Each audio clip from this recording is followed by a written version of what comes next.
The Apu Trilogy has always been one of the crown jewels of international art house cinema. It's 3 films, each one miraculous in a different way, deeply humanistic, deeply moving films. For us, to have them as part of the Criterion Collection was always a goal. I mean, there was no question. Rights just weren't available. And when the rights did become available, that's when we started to realize what a challenge this whole project was going to be. The films were always known to be problematic. Negatives were known to be lost, and existing film that was around was known to be doopy and in poor condition. In this world of mastering for video and mastering for DCP, you're really only as good as your film. You must have film that has all those things you need. Clean, good grayscale, as original as you can possibly get. And with the Apu films, we weren't finding those things. And that's because the films were known to be burned in a fire. In the summer of 1993, several of the negatives to Rai's feature films, including the original camera negatives to all 3 films in the Apu trilogy, were moved to a laboratory in London where the first steps of preserving the films were going to be taken. But there was a catastrophic fire in the laboratory that destroyed dozens and dozens of film cans.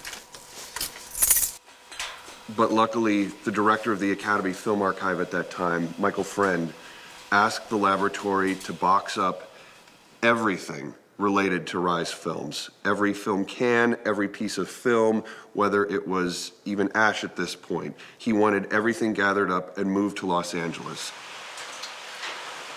So here we have some of the original camera negative of Pather Panchali that was not sent to Imaginative Film in Bologna, because as you can see, it's simply too burnt, melted to even be unwound or be scanned.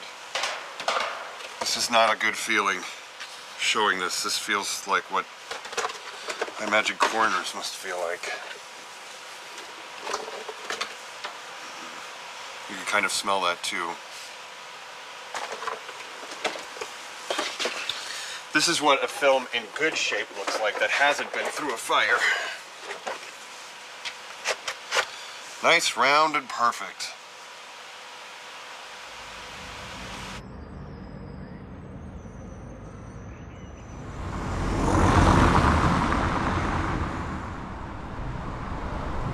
I was meeting the friends from Criterion, and we paid a visit to Los Angeles laboratory, okay, because there was a film that was a little bit difficult. I remember very well when I saw the film, I put in a rewinding table, and I started to rewind the film, and was almost no perforation, and was very damaged, very warped. So I mean, it was exposed to a fire, and Lee asked me, "Can you do something with that?" So he said, "Lee," in his Italian accent, "Lee, let me take the film back to Bologna with me." And I said, "Well, it's not my film, so first we better actually get some permission for this." And we called the Academy, and they said, "Yeah, they know what to do with it." I went back with a reel. We did several tests, mainly on 2 ways.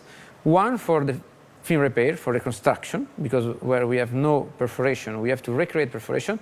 And the second level for scanning, trying all the scanning system. I mean, sprocket wet, sprocket dry, sprocketless dry. So when we first saw these tests of the wet gate and dry gate, we realized that the best solution was going to be fix the sprockets, fix the perforations, and do it wet gate.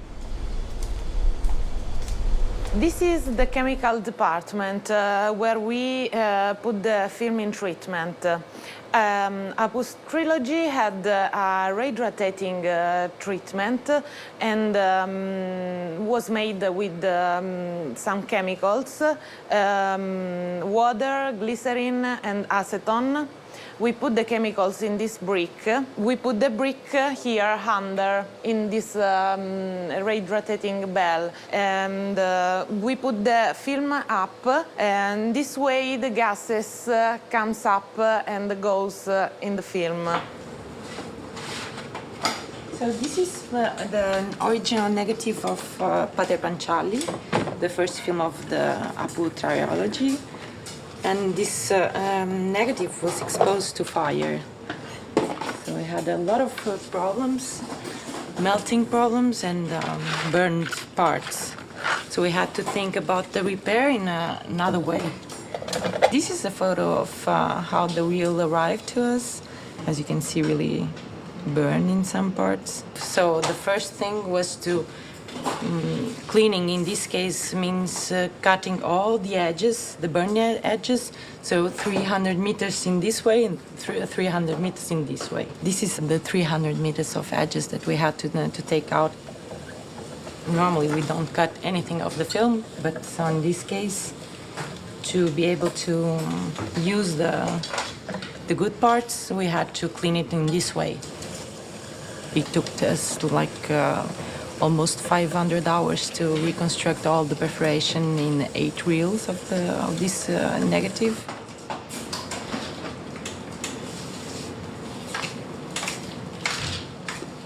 So this is the reel 5 of Aparajito, and was necessary to divide this reel in 2 parts. A part A that is more damaged, and a part B less damaged. I'll show you part A of reel 5 of Aparajito. To allow the film pass through the scanner, we take off completely the burned perforation, and we reconstruct with new film and double perforated tape. Was pretty bad, as you can see. We had a burned part on the edge that crumbled.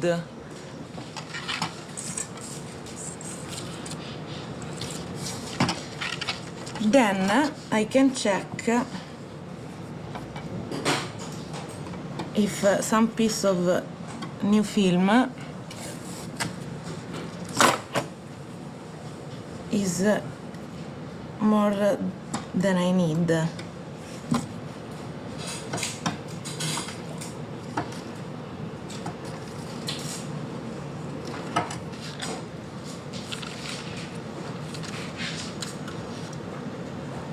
With the new film, the flexibility is maintained, and so the film can pass through the scanner with any problem.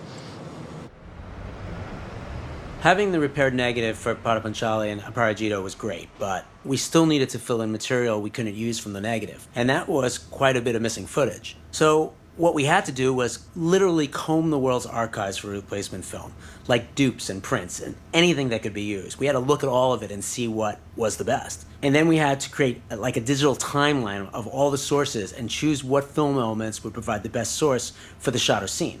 In the case of Apur Sansar, nothing from the fire was usable, but luckily we found a complete 35mm positive that was in really great condition. And all of these steps applied to the audio restoration as well, which posed its own set of challenges. For the audio restoration, fire damage wasn't the issue. Decades of dirt and damage to the elements created clicks and pops and thumps, which required literally hundreds of hours for us to clean up. Also, filmmakers using low-end equipment and filming in uncontrollable locations. Once we cleaned it of... To perform the restoration process on all 3 films of the Apu Trilogy took, I believe, about 8 months. We started in the fall and had our premiere of Pather Panchali late in the spring. So we were working on this very intensively for a very long time.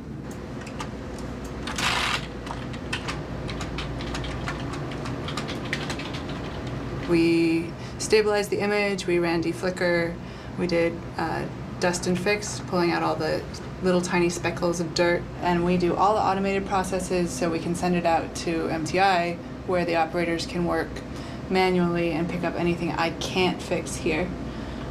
So in a big way, this is kind of our first stop workhorse.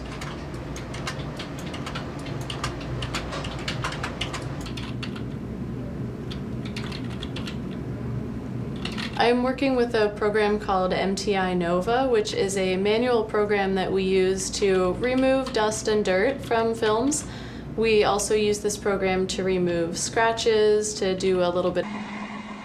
After digital restoration is completed, it then comes into this room where it gets graded. And the idea is basically to match the shots so you can't tell what's the original negative and what's the replacement material. We want to make it appear seamless across the various sources used to make sure that black is black and that gray is gray, and of course that whites never get to the point where things are blooming out. Because we really want to make sure the film looks like film, which is our philosophy for our restoration technique. We would rather see original damage than end up with digital artifacts. And the idea really is not to see where the negative begins and ends, but to make it look like one big, great piece of film. To turn something that was something you did because it was the right thing to do into something that also worked is really, really, really gratifying. But it's not anything we did, it's just that the films work. The films are incredibly compelling and beautiful, and they stand the test of time. So people come out for them week after week after week. And makes you very proud.